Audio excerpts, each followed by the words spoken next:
కృష్ణానదికి వరదలు వచ్చిన వెంటనే బుడమేరు పొంగిన వెంటనే ఇది మన ధవళేశ్వరం కానీ లేదంటే ఇక్కడ మనకి ఏలేరు కానీ ఇవి కూడా నీటి మట్టాలు పెరుగుతూ ఉన్నాయి.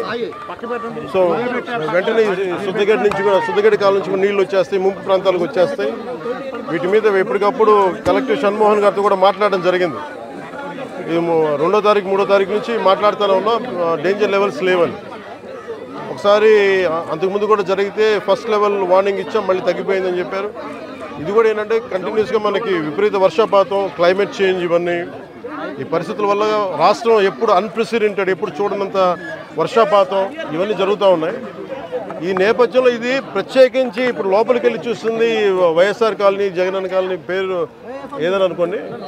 ఇది బేసిక్ ఇది ఒక 32 ఎకరాలు 33 ఎకరాల స్థలం. ఇది దాదాపు ఒక 2000 పైచిలకు లబ్ధిదారులు. దీంట్లో ఉన్నదేమో ఇప్పుడు ప్రస్తుతం 10% మంది జనాభా ఉన్నారు. 10% మట్టుకే. లోపలికి వెళ్ళి చూస్తే అసలు బేసిక్గా లోపల మనకి ఈ డ్రైనేజ్ కానీ రోడ్లు కానీ ఏమీ లేవు. కనీసం వాళ్ళు అడిగేది అంటే కనీసం ఇప్పుడు దీనికి కనీసం బ్రిడ్జ్ చేయమని అడుగుతూ ఉన్నారు. చిన్నపిల్లలు ఇరుక్కుపోయారు అది ఇది అని. తక్కువ ధరలకు ఉన్నది అధిక ధరలకు ఉన్నది చెప్పంటారు. ఇక్కడ తక్కువ ధరకు ఉన్న దానికంటే అదే ఆ విషయంగా వస్తున్నాం. నా నోట్లో మాటలు మీరే చెప్తారు. అంటే ఇది ఇప్పుడు నేను మన బుడమేరు గురించి చెప్తాను. ఇది అంచెలంచెలుగా ప్రతి ఒక్కళ్ళు దీన్ని ఇంక్రిమెంట్గా పెంచుకుంటూ వెళ్ళిపోయారు. ఉదాహరణకి ఒకరితో మాట్లాడుతుంటే వాస్తువులతో మాట్లాడుతూ ఉంటే ఇది 2 లారీలు వెళ్ళేంత దారి ఉంది.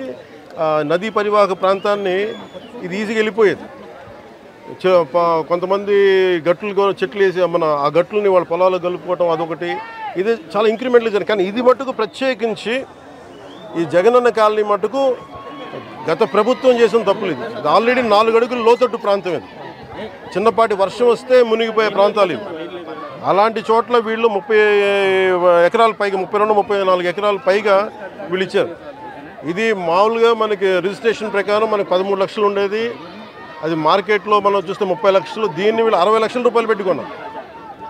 సో ఇది జగనన్న కాలనీ అనేది గత ప్రభుత్వం చేసింది ఎన్ని 100 కోట్ల 1000 కోట్ల తేల్చి మన క్యాబినెట్ మీటింగ్లో తేల్చి చెప్పాలి. అన్ని మొత్తం కూర్చున్న దాని మీద వర్కౌట్ చేస్తున్నాం. దాంట్లో భాగంగా చూస్తే 30 లక్షలు మార్కెట్ రేట్ ఉండగా 60 లక్షలు పెట్టుకున్నారు. అది లోతట్టు ప్రాంతం.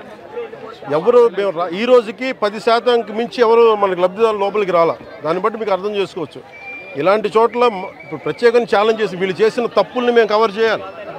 వీళ్ళు ఇచ్చేసారు, ఆ తప్పుల్ని కవర్ చేయాలి. వాళ్ళకి ఇన్ఫ్రాస్ట్రక్చర్ ఏదైతే అవసరాలో ఆ ఇన్ఫ్రాస్ట్రక్చర్ డెవలప్ చేయాలి. ఇది ఇప్పుడు అలా కాదు. ఇప్పుడు మీరు ఏలేరు ఆధునీకరణకి వీటన్నిటికీ మీకు నిధులు కొరత, అంతే కదా. బేసిక్ నిధులు కొరత.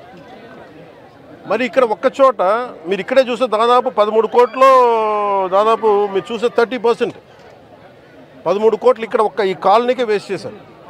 ఇలాంటి ఒకరు చెప్పండి.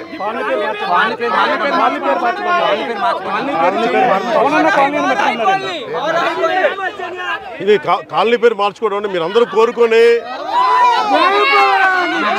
అలాగే మీరందరూ కోరుకొని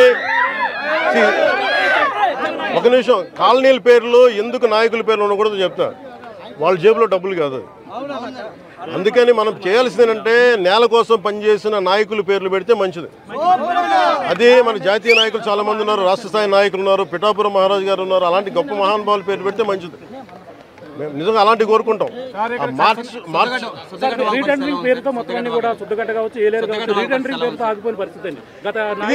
ఇప్పుడు మీకు డబ్బు పరిమితమైన డబ్బే ఉంటుంది. ఉత్తరాంధ్ర కూడా వెళ్ళినప్పుడు ఈ ఇళ్ల కాలనీ పట్టాల పేర్ల మీద ఎంత దోపిడీ జరిగిందో మీ అందరికీ తెలుసు. అదే అన్నాను, మడ అడవులు ఇచ్చారు, మడ అడవులు, ఆవు భూములు, వీటన్నిటి మీద ఒక లెక్క నీకు తేల్చాల్సి ఉంది. ఇప్పుడు క్లాసిక్గా ఇది మీరు చూస్తే మీకు అర్థమవుతా ఉంది డబ్బు ఎలా దుర్వినియోగం జరిగింది. ఈ డబ్బు దుర్వినియోగం ఆపగలిగితే ఈ ఆధునీకరణ పనులన్నీ జరుగుతాయి. నేను దాన్ని మనస్ఫూర్తిగా నమ్ముతున్నాను. అంటే ఇది నేను ముందు నుంచి కూడా అధికారుల సంసిద్ధత ఎలా ఉంది, ఏ స్థాయిలో ఉంది అనేది ఫస్ట్ నేను ముందు నుంచి ఫోన్లో మాట్లాడుతున్నాను. ఈరోజు వచ్చి మొత్తం చేశాను. అన్ని మనకి హెల్త్ క్యాంప్స్ కానీ వరద నీరు తగ్గగానే మనకి అంటువ్యాధులు వస్తాయి, దానికోసం చర్యలు ఏం తీసుకున్నారని కలెక్టర్ గారితో చెప్పినా కానీ చూడటం జరిగింది. ఖచ్చితంగా ఇలాంటి వాటికి ఇది రిపీటెడ్గా అయిపోయింది. లాస్ట్ 2-3 దశాబ్దాలకు ఇదే నడుస్తూ ఉంది. జనాభా పెరిగిపోయే కొద్దీ మనకి నష్ట తీవ్రత తెలుస్తూ ఉంటుంది. మనకి వ్యవసాయ భూమి వినియోగంలోకి వచ్చే కొద్దీ నష్టం తెలుస్తూ ఉంటుంది. దీని మీద ఇది ఒక్క పిఠాపురంకి సంబంధించి ఎక్కడెక్కడ ఇలాంటి పరిస్థితులు ఉన్నాయి వీటన్నిటి మీద సమగ్రంగా ఒక కమిటీ చేయాలి. మన ముఖ్యమంత్రి గారితో కూడా మాట్లాడుతున్నప్పుడు ఈ మాట మాట్లాడాము. దీని మీద అసలు టోటల్గా ఏమేమి ఉన్నాయి రాష్ట్రంలో ఎలాంటివి అని. ఇది మొత్తం వరదలు తగ్గిన తర్వాత దీని మీద ఒక వెళ్ళి క్షేత్రస్థాయిలో పర్యటనలు జరిపి దాని మీద ఒక సమగ్రమైన నివేదిక అని చెప్పి అధికారులని ఆల్రెడీ ఇన్స్ట్రక్ట్ చేశారు. ఇది ముఖ్యమంత్రి గారు ఇది వరద తగ్గుముఖం పట్టగానే దీన్ని ముందుకు తీసుకెళ్తాం.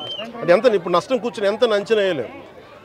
అంటే మీరు చెప్తున్న ఒక లెక్క ఉంది, లేదా ఇంకొన్ని చోట్లేమో పత్తి కొంత పోయింది, మనకి వరి పోయింది, మన పత్తి దాదాపు 90 హెక్టార్లు పోయింది. మనకి దాదాపు 21 మండలాలు ఒక కాకినాడ జిల్లాలో 21 మండలాలు అనుకుంటా, దాదాపు 152 గ్రామాల్లో నష్టం జరిగింది. దాదాపు 8,206 మంది రైతులు నష్టపోయారు.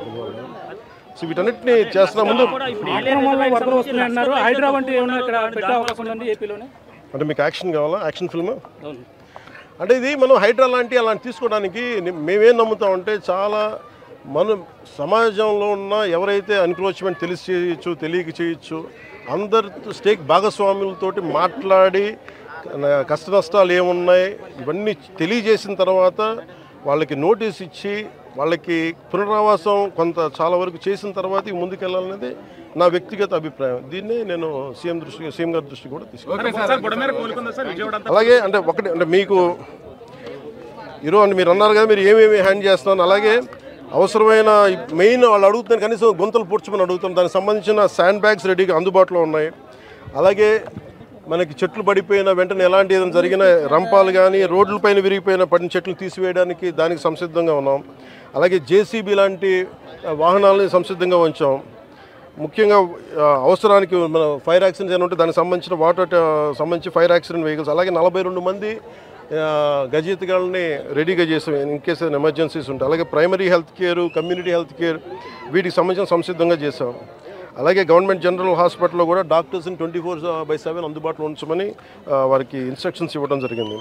అలాగే ముఖ్యంగా గర్భిణీ స్త్రీలు కానీ బాలింతలు కానీ ఎవరున్నా కానీ వాళ్ళని సురక్షిత ప్రాంతాలు తరలించే బాధ్యత కలెక్టర్ గారు దాన్ని పర్యవేక్షిస్తూ ఉన్నారు. అమెరికా లాంటి దేశాల్లో కూడా మీకు కూర్చోబెట్టి మియామి లాంటి చోట, ఫ్లోరిడా లాంటి చోట తుఫాన్లు వస్తే మొత్తం ఒక లక్షలాది మంది, వేలాది మంది నిరాశలు అయిపోతారు. Their advanced country.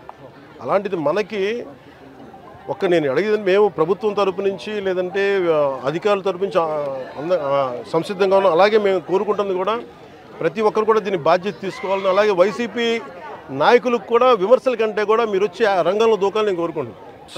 ఫైనల్ గా ఏలేరు జలాశయం అనేది ఇక్కడ చాలా ముఖ్యమైనది వరదాయిని మెట్టకి, అదే దుఃఖదాయనిగా మారుతుంది.